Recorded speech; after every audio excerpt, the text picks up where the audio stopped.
春田镇难得有好事情发生。这一天，市民们聚集在一起庆祝美丽的天际公园开业。这是一项建在春田单轨电车遗址上的回收工程。虽然市民们热切期盼着能重修单轨电车，政府却不愿意花钱服务民众。他们要把遗址建造成一个从纽约剽窃来的新颖原创的捞钱大项目。春田天际线天桥上到处都是漂亮的绿化带和舒适的长椅，还有太阳能云垃圾桶，会大声感谢人们扔进去的垃圾，比如什么感谢您的一月黄片，让人当众社死。红木和警长各自挺着个孕妇一样的大肚腩，在单人走道上狭路相逢，他们谁也不让谁。这时就轮到工作人员上场，在街道牌上涂满凡士林，帮两人润滑过路。警长偷了红木的三明治，红木偷了警长的枪。镇长为了将本次开业庆祝活动推向高潮，居然开动了废弃多年的单轨电车，结果天际线公园被单车碾成废墟，酿成了一场特大事故。面对愤怒的市民们，镇长开导说：哎呀，从好的方面来讲，这次事故让我们打败了底特律，成为了全国最不幸的城市。马基起身发出正义的呼声，指责说镇长说这些空话套话钱，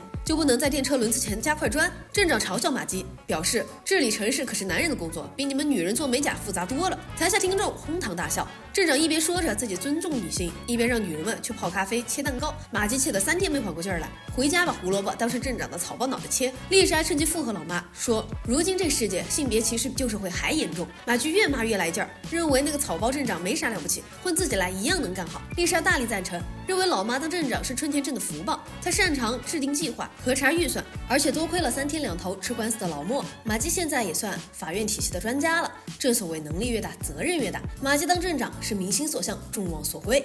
老莫一听这母女想搞大动作，急忙劝阻：女人当镇长，她想都不敢想，这是大逆不道，毁了祖宗之法。巴特赶紧悄咪咪提醒老爸，只要妈妈当了镇长，他们就可以无法无天了。红木一想到自己可以开着坦克直接强拆了厄林内德的房子，甚至连耶稣也会站在他这边，就开心的不得了。心动不如行动，马基可是个实干家，从不喊空口号。他找来镇上的一些名流，希望得到他们的支持。大家觉得事关重大，搞不好春田镇要变天。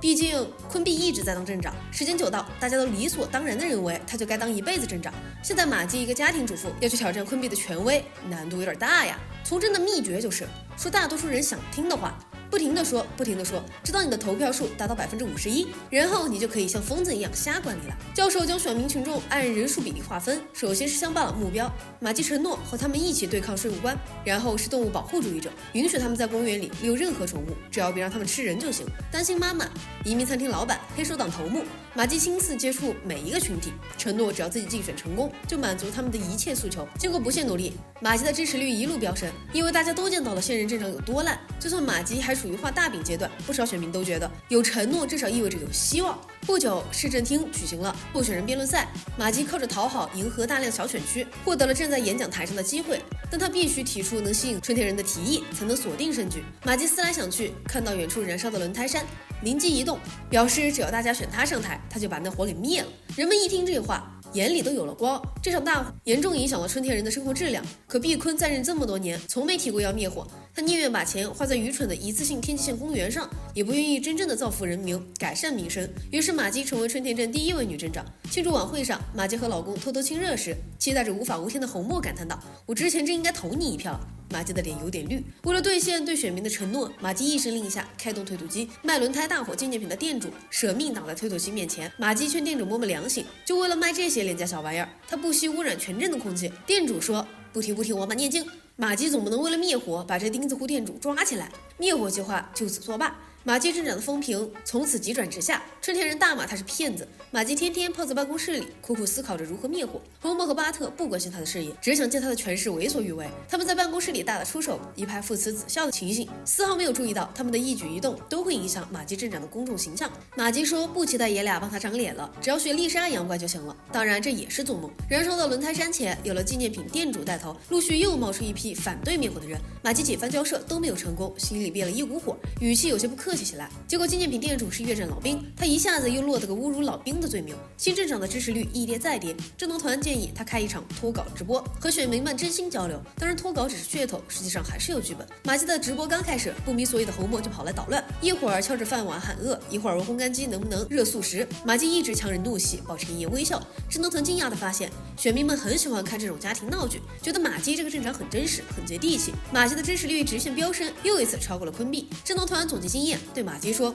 你不用考虑怎样干实事了，只要天天骂老公就行。相比政策政绩，选民们更喜欢看乐子，把你当喜剧演员追捧呢，典型的民粹之国。为了坐稳镇长的位置，马吉勉强答应了，心里却很难过。她是很爱老公的，一点儿不想看到人们把侯默当小丑取笑。老默的日子也过得越来越不开心了。他发现不知不觉间，调侃、嘲笑、恶搞他，已成为了春田镇的新时尚。人们都说白宫有第一夫人，春田镇有女镇长身边的第一傻瓜。侯默就是再大心脏也受不了铺天盖地的嘲弄。马吉看在眼里，吐在心里，只能暗暗道：撑住啊，老公，等我干一番大政绩。春田镇越玩越欢，十分感谢马吉给大家带来了一个脍炙人口、经久不衰的话题，那就是老公都是蠢蛋。马吉长叹一声，跑去度假山庄找昆碧，向这位前镇长求救。难道就不能又有完美家庭生活，又做好政党领袖吗？昆碧让他放弃幻想，接受现实。只有退休的镇长才能拥有真正的家庭，毕竟作为公众人物，一直生活在镜头下，表演是必须的。